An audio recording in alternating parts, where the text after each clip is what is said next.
Bonsoir à toutes, bonsoir à tous, bienvenue dans cette nouvelle édition du débrief. Le Maroc se rappelle de son histoire, de sa longue et grande histoire. Depuis quelques années, depuis quelques mois, les discussions s'engagent de plus en plus sur notre passé, nos événements historiques, nos évolutions, nos succès, nos revers. En plus de 1000 ans d'histoire, il y a tellement à dire et à raconter.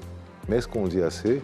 Et est-ce qu'on le raconte suffisamment? Telles sont les questions que nous nous posons et auxquelles nous tenterons d'apporter quelques éléments de réponse lors de cette émission. À l'instar des pays millénaires, le Maroc gagnerait à mieux faire connaître son histoire et ses moments de gloire, ses grandes épopées et ses petites anecdotes, la grande histoire et les petites histoires.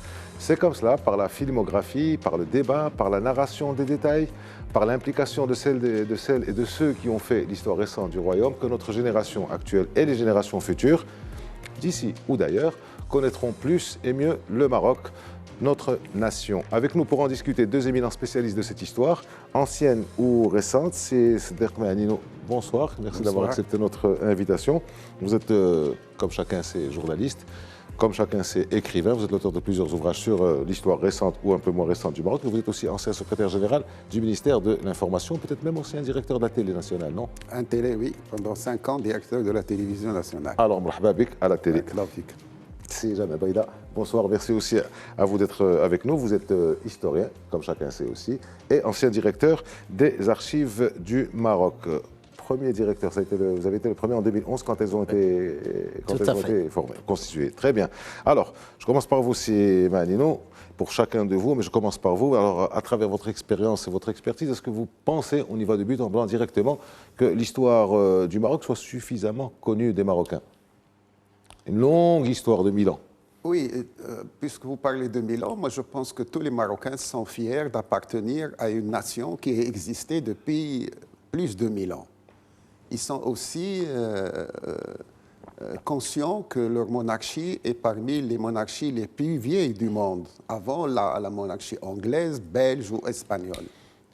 En face de ça, nous avons l'université avec d'éminents professeurs et des thèses riches en informations, en études, mais je pense qu'il n'y a pas de passerelles entre ceux qui sont les savants de l'histoire et ceux qui sont fiers de l'histoire, mais ils sont ignorants des différentes phases, des différentes, disons, articulations de leur histoire. Donc il faudrait des passerelles. Pourquoi le Marocain normal n'est pas armé pour connaître son histoire? D'abord, c'est une affaire d'école. L'histoire est mal enseignée dans nos écoles, dans nos lycées. Et moi, j'ai vu des petits livres que les élèves amènent avec eux à l'école. Il est écrit d'une manière vraiment très, très difficile. Il y a moins d'imagination, il y a moins d'images, moins de photos, les livres d'histoire. Donc, ça commence déjà le primaire. N'en parlons pas du secondaire. Le secondaire, on parle de l'histoire du Maroc. J'ai l'impression que ça a été écrit par des gens qui ne sont pas des connaisseurs de l'histoire du Maroc. Et puis après, nous avons les familles. C'est rare où vous trouvez une famille qui, un soir, réserve la soirée à discuter, et à échanger et partager sur l'histoire du Maroc. Et puis finalement, les moyens d'information, les télévisions. Les télévisions, les radios, les journaux, on accorde de moins en moins d'intérêt à l'histoire du Maroc. D'où votre présence aujourd'hui ici avec D'où cette initiative. Je crois que c'est la première où on parlait de l'histoire du Maroc. Donc il faudrait un effort dans le sens de la famille, dans le sens de l'école et dans le sens des médias pour enrichir le débat, pour partager la connaissance et pour rendre le Marocain armé pour défendre son histoire.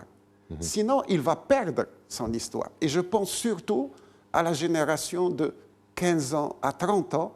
C'est une génération qui est très déstabilisée, qui n'a pas suivi ses études d'une manière correcte dans les écoles, qui voit très mal son avenir et qui connaît pratiquement rien sur l'histoire du Maroc. Je vais vous dire une petite expérience. Lorsque j'étais à la télévision, un jour, j'ai placé la caméra au boulevard Mohamed V à Rabat. Je préparais 5 questions. Et au fur et à mesure que les gens passaient, je leur posais les questions, répondaient.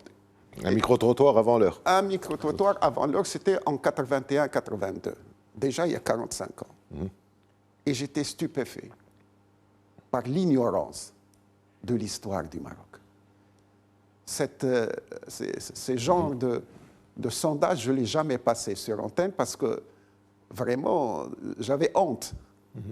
Donc, il faut remédier. Si on n'arrive pas à défendre notre histoire, on risque d'être dépassé par les événements et que d'autres pays puissent en profiter. Ce qui est bien dommage quand on a une histoire aussi longue, de 1000 ans, 1200 ans, peut-être même plus, certainement, plus on arrête, en général on dit 1200 ans, c'est pour ça que je préférais dire plus de 1000 ans. Voilà, et je laisse, mais là, vous êtes l'historien, vous allez nous dire d'abord quelle est cette histoire, et deuxièmement, même question, est-ce que vous pensez qu'on la connaît bien? Si Maninou nous dit que bon, l'histoire est pas toujours bien enseignée, parce qu'entre les sachants, les savants et les récipiendaires, les bénéficiaires, il y a justement, vous avez dit un truc très important, la famille. Faire passer cette passion, faire passer cette flamme à travers la famille. Moi, avant de répondre à votre question, j'aimerais d'abord citer et rejoindre ce que vient de dire mon ami Maninou. Je vais citer un grand philosophe espagnol naturalisé américain qui s'appelle George Santayana.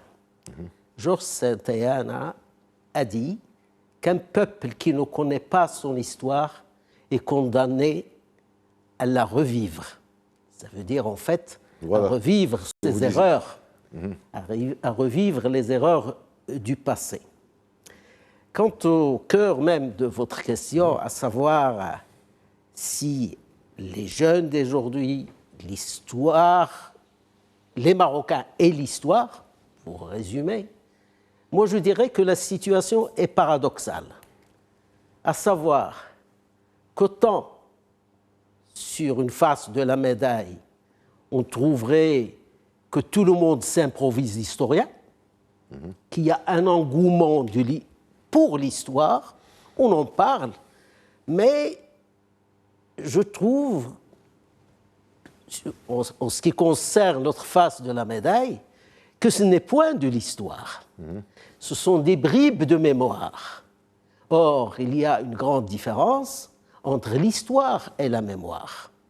L'histoire, ce sont des faits avérés, mais consultés et revisités d'une façon académique, d'une façon professionnelle, alors que la mémoire ne répond qu'à une sélection, une bribe, des fragments glanés ici ou là pour répondre à des enjeux d'aujourd'hui.